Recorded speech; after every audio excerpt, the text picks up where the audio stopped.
કોલકાતાના કાલીઘાટ મંદિર બહાર મુખ્ય ચૂંટણી કમિશનરનો કાળા ઝંડા બતાવી વિરોધ કરાયો। ભારતના મુખ્ય ચૂંટણી કમિશનર જ્ઞાનેશ કુમાર પશ્ચિમ બંગાળની 3 દિવસીય મુલાકાતે કોલકાતા પહોંચ્યા છે, જ્યાં કાલીઘાટ સ્થિત આદ્યકાલી શક્તિપીઠના દર્શન દરમિયાન તેમને વિરોધનો સામનો કરવો પડ્યો હતો।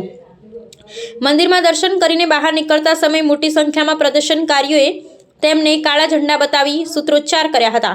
ચૂંટણી પ્રક્રિયામાં પારદર્શિતા અને મતદાર યાદીમાં સુધારા જેવા મુદ્દાઓને લઈ આ વિરોધ પ્રદર્શન કરવામાં આવ્યું હોવાનું જાણવા મળ્યું છે, જેને પગલે મંદિરના પ્રવેશદ્વાર પર તણાવપૂર્ણ સ્થિતિ સર્જાઈ હતી।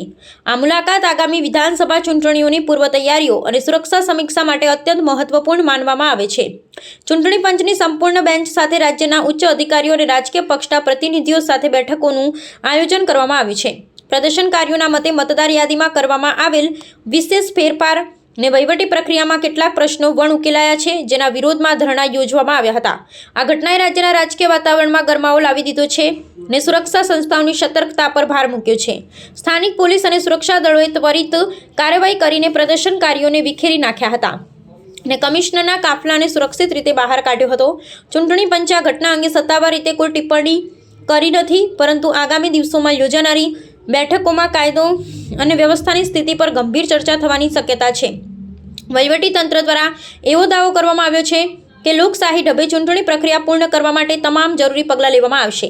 ભવિષ્યમાં આવા વિરોધ પ્રદર્શનો અટકાવવા માટે સંવેદનશીલ વિસ્તારોમાં સુરક્ષા કવચ મજબૂત કરવાની યોજના ઘડવામાં આવી છે।